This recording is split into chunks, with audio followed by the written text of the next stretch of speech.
আমি বিদেশি কোনো কথা বলবো ঠিক আছে মানে চেন অফ কমান্ডটা যদি ঠিক থাকে মনে করেন তাহলে আমার আপনার জন্য কিন্তু গন্তব্যে পৌঁছানো সহজ হবে। এটা কিন্তু বোঝানোর চেষ্টা করছি।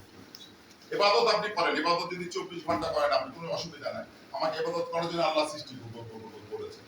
আর আমি একটা কথা বলে দিই, সূরা জুমার প্রথম নাম্বার আয়াত, এর আগে বলেছি এখনো বলে দিই, সূরা জুমার প্রথম নাম্বার আয়াত, সৃষ্টির কায়নাতে যা কিছু আছে সবকিছু আল্লাহ তাআলা জিকিরে ব্যস্ত থাকে। মানুষ তোর বাইরে, মানুষ কিন্তু তোর বাইরে না।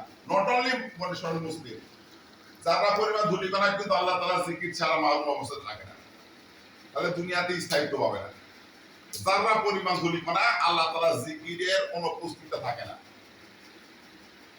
আমরা যেমন চাচা বোন একটা কলবে নিয়ে কথা বললো, কাল হলো সেই জিনিস, সেটা 24টা ঘন্টা আল্লাহ তাআলা জিকিরে ব্যস্ত থাকে। কেউ শোনে কেউ শোনে না, কেউ জানে কেউ জানে না।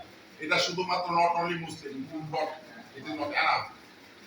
শুধুমাত্র মুসলিমরা যে ভিতরে শুধুমাত্র কালবে আল্লাহ তাআলা জিকির করে তা না, সমস্ত জীবের আল্লাহ তাআলা জিকির করে, সমস্ত জীব। মুসলমান ব্যক্তির কথা মুসলমান জেনে করছে যে আমার সৃষ্টিকর্তা আল্লাহ তাআলা।